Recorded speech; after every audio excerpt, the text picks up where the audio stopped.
तो मूवी के स्टार्ट होते ही हमें बताया जाता है कि आज से तकरीबन 5 साल पहले गॉडजिला और कोंग की बहुत बड़ी फाइट हुई थी, जहां पर गॉडजिला कोंग को हराने के बाद समंदर की गहराइयों में चला गया था। और बस उसी दिन के बाद गॉडजिला का कुछ भी पता नहीं चल पाया, किसी ने नहीं देखा उसे। और उसके बाद हमें 5 साल बाद का सीन दिखाया जाता है, जहाँ पर हम एक आइलैंड को देखते हैं जो कि कोंग का घर था असल में। और यहाँ पर हम देखते हैं कि कोंग का साइज अब पहले से काफी बड़ा हो गया है। इसके बाद कोंग सोकर उठता है और पानी में काफी इंजॉय करता है। वहीं पर हम एक छोटी बच्ची को देखते हैं जो कोंग को काफी अच्छी लगती थी। वो दोनों काफी अच्छे फ्रेंड्स भी थे और कोंग उस बच्ची की कोई बात नहीं टालता था, उसकी सारी बातें मानता था। लेकिन ये बच्ची ना तो बोल सकती है और ना ही कुछ सुन सकती है। और यहाँ पर हम कोंग को बहुत ज्यादा अग्रेसिव पाते हैं। कोंग बहुत ज्यादा गुस्से में होता है और वो एक ट्री को खेड़ कर आसमान की तरफ फेंकता है, जिससे एनर्जी वॉल टूट जाती है। और यहाँ पर हम ये जान पाते हैं कि असल में कोंग को इस टाउन के नीचे रखा गया था ताकि गॉडजिला फिर से वहाँ पर ना आ जाए, क्योंकि ये दोनों टाइटन्स एक दूसरे को फील कर सकते हैं, तो कहीं ये दोबारा से न लड़ पड़े। अब क्योंकि कोंग पहले से काफी बड़ा हो गया था साइज में, इसीलिए डिसाइड किया जाता है कि उसे यहाँ से कहीं और शिफ्ट कर दिया जाएगा। इसके बाद हमें एक लड़का दिखाया जाता है जो कि एक कंपनी के लिए काम करता था और वो बेसिकली एक हैकर भी था। और जिस कंपनी में वो काम करता था वो काफी मॉडर्न चीजें बनाया करती थी, लाइक मशीन्स, रोबोट्स एक्सेट्रा। लेकिन उस हैकर को अपनी कंपनी पर थोड़ा बहुत डाउट होता है कि कंपनी कोई ऐसी चीज बना रही है जो नहीं बनानी चाहिए। इसीलिए वो कंपनी का सारा डाटा हैक कर लेता है, जिससे उसे पता चलता है कि ये कंपनी किसी काफी बड़े ऑब्जेक्ट को हांगकांग शिफ्ट कर रही है।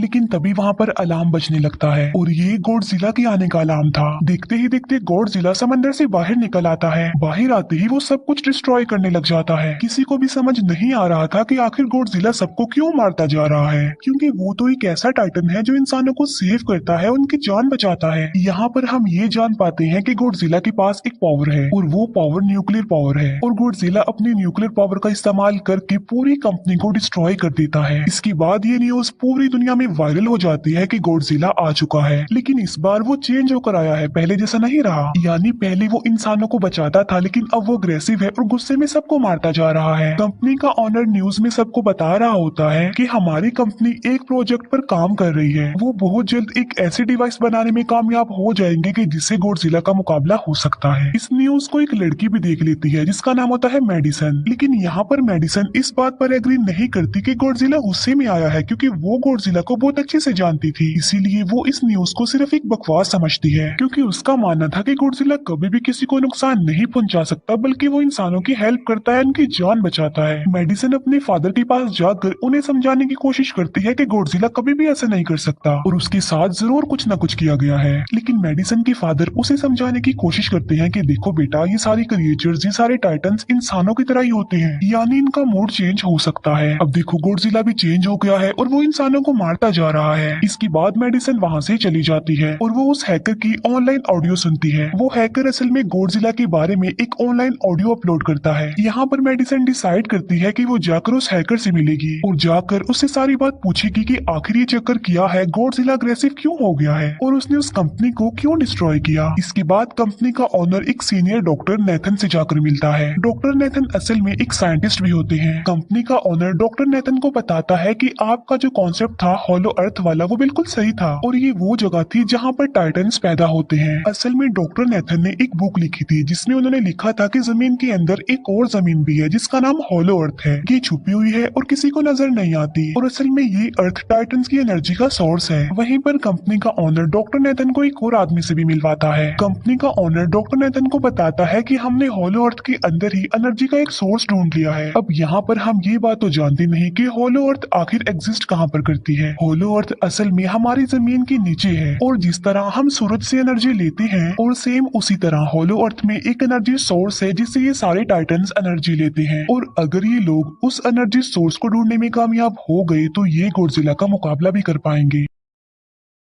डॉक्टर नेथन उनसे पूछता है कि आखिर हम उस हॉलो अर्थ तक जाएंगे कैसे, क्योंकि अब से कुछ साल पहले मेरे भाई ने भी वहां पर जाने की कोशिश की थी लेकिन वो नहीं जा पाया और मर गया। यहाँ पर हम ये बात भी जान पाते हैं कि हॉलो अर्थ में ग्रेविटी नहीं होती, इसीलिए वहाँ पर हर चीज हवा में उड़ने लगती है। जिस पर कंपनी का ऑनर डॉक्टर नेथन को कहता है कि आपको इस बारे में फिक्र करने की कोई जरूरत नहीं है, क्योंकि हमारी कंपनी ने एक एंटी ग्रेविटी कार बनाई है जिसकी मदद से हम वहाँ यानी हॉलो अर्थ पर जाएंगे। कंपनी का ऑनर ये भी बताता है कि हर टाइटन टाइटन्स में एक एबिलिटी होती है जिसकी मदद से हर टाइटन अपने घर को ढूंढ सकता है, इसीलिए हमें एक कॉन्ग की हेल्प लेनी चाहिए। इसके बाद डॉक्टर नेथन अपनी एक फ्रेंड जो कि डॉक्टर भी थी उससे मिलते हैं और ये फीमेल डॉक्टर कॉन्ग की देखभाल भी करती थी। डॉक्टर नेथन उस फीमेल डॉक्टर को समझाने की कोशिश करते हैं कि हमें कॉन्ग को उसके घर पर भेजना चाहिए और उसका घर होलो अर्थ है क्योंकि हम उसे ज्यादा टाइम के लिए यहाँ पर नहीं रख सकते और अगर वो यहाँ से बाहर निकला भी तो गॉडजिला उस पर अटैक कर देगा, इसीलिए कॉन्ग सिर्फ होलो अर्थ में ही सेफ रह सकता है। अब थोड़ी बहस के बाद फाइनली वो फीमेल डॉक्टर भी इस बात के लिए एग्री हो जाती है क्योंकि इसके अलावा उनके पास और कोई ऑप्शन जो नहीं था। फिर ये लोग अपनी पूरी आर्मी के साथ कॉन्ग को होलो अर्थ की तरफ ले जाने लगते हैं। कॉन्ग को ये लोग चेन से बांधकर ले जा रहे थे। कॉन्ग की फ्रेंड यानी वो छोटी बच्ची कॉन्ग से इशारों में बातें करती है। बच्ची बताती है कि कॉन्ग को गुस्सा आ रहा है क्योंकि उसे जंजीरों से बांधा हुआ है। आर्मी का लीडर उस फीमेल डॉक्टर को कहता है कि हम गॉडजिला के रास्ते से नहीं गुजरेंगे और हम किसी दूसरे रास्ते से ही जाएंगे ताकि गॉडजिला को पता न चल पाए, जिस पर वो फीमेल डॉक्टर कहती है कि जी हाँ बिल्कुल हमें ऐसा ही करना चाहिए क्योंकि गॉडजिला और कॉन्ग की काफी पुरानी दुश्मनी है क्योंकि वो दोनों ही खुद को मॉन्स्टर्स का किंग समझते हैं और अगर वो दोनों एक दूसरे के सामने आ जाते हैं तो तबाही मचा देंगे। फिर हम मेडिसन को देखते हैं जो कि अपनी फ्रेंड को लेकर उस हैकर से मिलने जाती है। यहाँ पर वो हैकर उन लोगों को बताता है कि असल में कंपनी एक काफी बड़ी चीज बना रही है और उस चीज को बनाकर हांगकांग शिफ्ट कर दिया जाएगा, लेकिन गॉडजिला को ये बात पसंद नहीं आई, इसीलिए उसने उस कंपनी पर अटैक करके उसे डिस्ट्रॉय कर दिया। फिर हम देखते हैं कि कॉन्ग वाली शिप में अलार्म बजने लगा है। वो बच्ची फीमेल डॉक्टर को बता रही होती है कि गॉडजिला आ रहा है। डॉक्टर नेथन कहता है कि अब क्योंकि गॉडजिला बाहर आ रहा है तो हमें कॉन्ग को भी आजाद कर देना चाहिए यानी उसकी चेन्स खोल देनी चाहिए ताकि वो गॉडजिला का मुकाबला करके हम सबको बचा ले। और अब फाइनली गॉडजिला बाहर आ जाता है जो एक शिप को डिस्ट्रॉय करते हुए आगे बढ़ रहा था उन लोगों की तरफ। जब कॉन्ग को पता चलता है कि गॉडजिला आ रहा है तो वो जोर से चिल्लाने लगता है, लेकिन उसे तो चेन से बांधा गया था। फिर ये लोग गॉडजिला पर रॉकेट और मिसाइल से अटैक करते हैं जिसका गॉडजिला पर जरा भी असर नहीं होता। जो उन लोगों के प्लेन्स होते हैं गॉडजिला उन्हें भी डिस्ट्रॉय कर देता है और अब गॉडजिला कॉन्ग वाली शिप की तरफ बढ़ रहा था। गॉडजिला उन लोगों के सारे शिप्स को डिस्ट्रॉय कर देता है और यहाँ पर गॉडजिला उनके शिप को पलट देता है जिससे कॉन्ग और बाकी लोग समंदर में डूबने लगते हैं। फिर वो लोग कॉन्ग की चेन्स को खोल देते हैं ताकि कॉन्ग गॉडजिला का मुकाबला करके उन सबको बचाए। फिर गॉडजिला और कॉन्ग की ग्रेट वॉर होती है जिससे कॉन्ग गॉडजिला को समंदर में काफी नीचे फेंक देता है। फिर वो पलटी हुई शिप को सीधा करता है ताकि सब लोगों की जान बच सके, लेकिन गॉडजिला एक बार फिर से उठता है और वो उस शिप की तरफ जा रहा था जिसमें वो बच्ची थी और यहाँ पर कॉन्ग एक शिप से दूसरी शिप पर जंप करके फाइनली उस शिप तक पहुंच जाता है जहाँ पर गॉडजिला आ रहा था। यहाँ पर कॉन्ग गॉडजिला को एक जोरदार पंच मारता है। फाइट बैक करते हुए गॉडजिला भी कॉन्ग को मारता है जिससे कॉन्ग नीचे गिर जाता है। कॉन्ग एक बार उठकर फिर से गॉडजिला को मारता है और गॉडजिला जाकर समंदर में गिरता है। इस बात से गॉडजिला को काफी गुस्सा आ जाता है और यहाँ पर वो अपनी पावर यानी न्यूक्लियर पावर का इस्तेमाल करता है। ये देखकर कॉन्ग जल्दी से अपनी जान बचाने के लिए पानी में कूद जाता है। गॉडजिला की जो न्यूक्लियर पावर की लाइट होती है वो हर जगह फैल जाती है। सब लोग उसे देखकर काफी हैरान रह जाते हैं और यहाँ पर हमें अंदाजा हो जाता है कि गॉडजिला कितना ज्यादा पावरफुल है। फिर समंदर के अंदर ही उन दोनों के बीच फाइट होने लगती है। गॉडजिला तो पानी में सांस ले सकता था, लेकिन कॉन्ग जो कि इंसानों की तरह था वो पानी में सांस नहीं ले सकता था, इसीलिए कॉन्ग हारता हुआ नजर आ रहा था।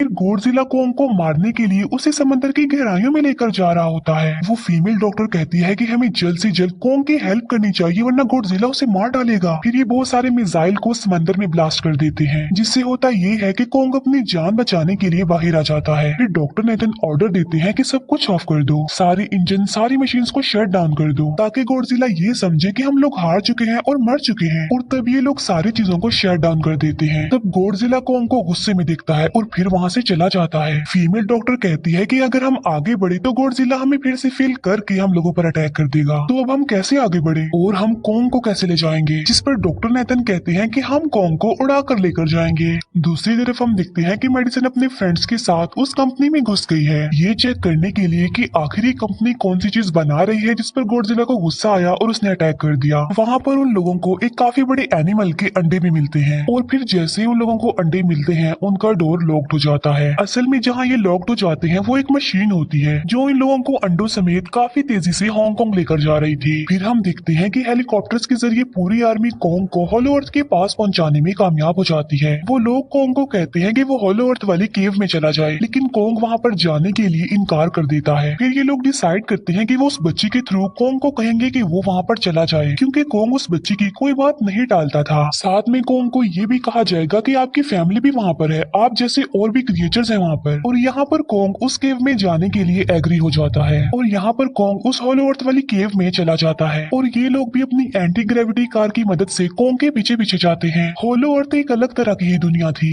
अब क्योंकि उन लोगों के पास एंटी ग्रेविटी कार्स थी इसीलिए उनकी जान बच जाती है। और होलो अर्थ में अलग अलग तरह के मॉन्स्टर्स भी थे और तभी एक फ्लाइंग मॉन्स्टर उनकी एंटी ग्रेविटी कार पर अटैक कर देता है। वो मॉन्स्टर उस बच्ची पर भी अटैक करने वाला होता है लेकिन कोंग उस मॉन्स्टर को पकड़ लेता है और उसे मार डालता है और बाद में उस मॉन्स्टर का सर ही धड़ से अलग कर देता है। इसके बाद कोंग तेजी से आगे बढ़ने लगता है जबकि बाकी सब भी कोंग के पीछे पीछे जाते हैं। अब होलो अर्थ पर ग्रेविटी ना होने की वजह से वहाँ के सारे पत्थर हवा में उड़ रहे होते हैं। मेडिसन और उसके फ्रेंड्स हांगकांग पहुंच जाते हैं और यहाँ पर उन लोगों को उस कंपनी के सीक्रेट वेपन के बारे में पता चल जाता है। गॉडजिला को मारने के लिए इस कंपनी ने एक और गॉडजिला बनाया है और इस नए गॉडजिला का नाम होता है मेगा गॉडजिला। और इस मेगा गॉडजिला को कंट्रोल करने वाला वो आदमी होता है जिसे उस कंपनी के ऑनर ने डॉक्टर नेथन से मिलवाया था। मेगा गॉडजिला की पावर्स को चेक करने के लिए वहाँ पर एक स्कल क्रॉलर को छोड़ दिया जाता है। मेगा गॉडजिला यहाँ पर अपनी पावर्स का इस्तेमाल करके स्कल क्रॉलर को मार डालता है लेकिन यहाँ पर एक गड़बड़ हो जाती है और वो ये कि उन्हें मेगा गॉडजिला को चलाने के लिए और ज्यादा पावर चाहिए थी और वो पावर सिर्फ और सिर्फ हॉलो अर्थ में थी। और यही वजह थी कि कंपनी का ऑनर उस एनर्जी सोर्स उस पावर को ढूंढ रहा था ताकि वो मेगा गॉडजिला को दोबारा से जिंदा कर सके। इसके बाद हम देखते हैं कि मेगा गॉडजिला एक्टिवेट हो गया है। मेगा गॉडजिला के जिंदा होते ही गॉडजिला उसे फील कर लेता है और इसीलिए वो हांगकांग जहाँ पर वो मेगा गॉडजिला था उसी तरफ बढ़ने लगता है। होलो अर्थ दिखने में काफी खूबसूरत थी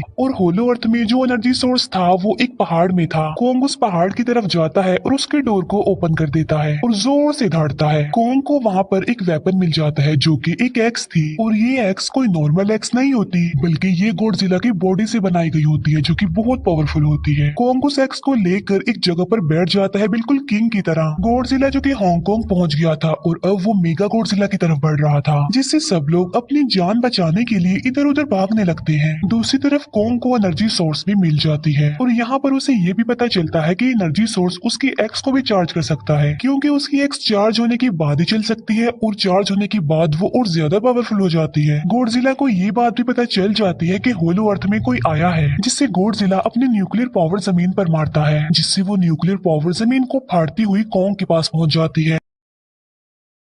कंपनी की एक फीमेल ऑनर उन लोगों के साथ ट्रेक करती है। वो इस एनर्जी का थोड़ा सा सैंपल अपनी कंपनी के पास भेज देती है ताकि वो लोग मेगा गॉडजिला को एक्टिवेट कर दें। हालांकि फीमेल डॉक्टर उसे ऐसा करने से मना करती है लेकिन वो उसकी एक नहीं सुनती और जब उस लड़की को रियलाइज होता है कि यहाँ पर गॉडजिला भी आने वाला है तो वो वहाँ से भागने लगती है लेकिन तभी कोंग उसकी कार को पकड़कर उसे डिस्ट्रॉय कर देता है। कोंग अपना एक्स लेकर गॉडजिला से लड़ने के लिए तैयार हो जाता है क्योंकि इस न्यूक्लियर पावर के जरिए गॉडजिला ने कोंग को लड़ने का इशारा दिया था। फिर कोंग वहाँ से भागते हुए हांगकांग हो जाता है। कोंग गॉडजिला पर अटैक करता है लेकिन बाय मिस्टेक उसकी वो एक्स एक बिल्डिंग में फंस जाती है और मौके का फायदा उठाकर गॉडजिला कोंग को नीचे गिरा देता है और यहाँ पर इन दोनों के बीच जबरदस्त फाइट होती है। गॉडजिला कई बार अपनी न्यूक्लियर पावर का इस्तेमाल करके कोंग को मारने की कोशिश करता है लेकिन कोंग बहादुरी से मुकाबला करते हुए हर बार बच जाता है। फिर कोंग अपनी एक्स से गॉडजिला पर अटैक करके उसे इंजर्ड कर देता है जिससे गॉडजिला को गुस्सा आ जाता है और वो अपनी न्यूक्लियर पावर का इस्तेमाल करके कोंग को दूर फेंकता है लेकिन कोंग अपनी एक्स की मदद से उस पावर को अपनी तरफ आने से रोक देता है। इन दोनों के बीच काफी देर तक फाइट चलती रहती है। अब क्योंकि गॉडजिला काफी ज्यादा पावरफुल था इसीलिए कोंग हारता हुआ नजर आ रहा था। गॉडजिला कोंग को इंजर्ड करके वहीं पर फेंक देता है और उसकी चेस्ट पर पैर रख के जोर से दहाड़ने लगता है। उसे देखकर कोंग भी जोर से दहाड़ने लगता है और तभी गॉडजिला कोंग को छोड़कर वहाँ से जाने लगता है। हम देखते हैं कि कंपनी के ऑनर को वो एनर्जी सोर्स मिल चुका था जिसके जरिए वो मेगा गॉडजिला को जगा दे। यहाँ पर हमें पता चलता है कि मेगा गॉडजिला से काफी पावरफुल है और उससे साइज में काफी बड़ा भी है लेकिन यहाँ पर मेगा गॉडजिला सब कुछ अपने कंट्रोल में कर लेता है। इसीलिए मेगा गॉडजिला सबसे पहले कंपनी के ऑनर को मारता है और बाद में उसके असिस्टेंट को भी मार डालता है। फिर मेगा गॉडजिला दीवार को फाड़ते हुए बाहर आ जाता है। गॉडजिला जब मेगा गॉडजिला को देखता है तो वो उसे लड़ने के लिए आगे बढ़ता है और उन दोनों के बीच काफी फाइट होती है। अब क्योंकि मेगा गॉडजिला काफी पावरफुल था इसीलिए गॉडजिला हारता हुआ नजर आ रहा था। मेगा गॉडजिला को बहुत ज्यादा मारता है और उसे नीचे गिरा देता है। मेडिसन और वो हैकर मेगा गॉडजिला की पावर्स को ऑफ करने की कोशिश करते हैं, लेकिन वहाँ पर सारी मशीन्स में कोड्स लगे हुए थे। दूसरी तरफ हमें कॉन्ग दिखाया जाता है जो कि लड़ने की वजह से काफी इंजर्ड हो गया था और उसकी हालत काफी खराब थी और वो ऑलमोस्ट मरने ही वाला था। वो बच्ची कॉन्ग की हार्ट बीट सुनती है तो सबको बताती है कि कॉन्ग की हार्ट बीट आहिस्ता आहिस्ता कम होती जा रही है, जिस पर डॉक्टर नेथन कहते हैं कि हमें कॉन्ग को बचाने के लिए उसे एक काफी बड़ा इलेक्ट्रिक शॉक देना होगा और ये लोग कॉन्ग को शॉक उसी एंटी ग्रेविटी कार से देते हैं, जिससे कॉन्ग को काफी बड़ा झटका लगता है और वो दोबारा से उठकर खड़ा हो जाता है। वो बच्ची इशारों में कॉन्ग को कहती है कि देखो गॉडजिला हमारा दुश्मन नहीं है, वो हमारा फ्रेंड है, इसीलिए जाओ और उसकी हेल्प करो। तब कॉन्ग गॉडजिला को बचाने के लिए चला जाता है। मेगा गॉडजिला अपनी न्यूक्लियर पावर का इस्तेमाल करके गॉडजिला को बस मारने ही वाला होता है कि तभी वहाँ पर कॉन्ग आ जाता है और कॉन्ग यहाँ पर गॉडजिला को बचा लेता है। गॉडजिला फौरन समझ जाता है कि मुझे और कॉन्ग को साथ मिलकर लड़ना चाहिए, लेकिन मेगा गॉडजिला इतना ज्यादा पावरफुल था कि वो इन दोनों पर भारी पड़ रहा था। कॉन्ग को अपनी एक्स नजर आती है, लेकिन मुसीबत की बात तो ये है कि वो चार्ज नहीं होती, लेकिन कॉन्ग फिर भी उस एक्स से मेगा गॉडजिला पर अटैक कर देता है।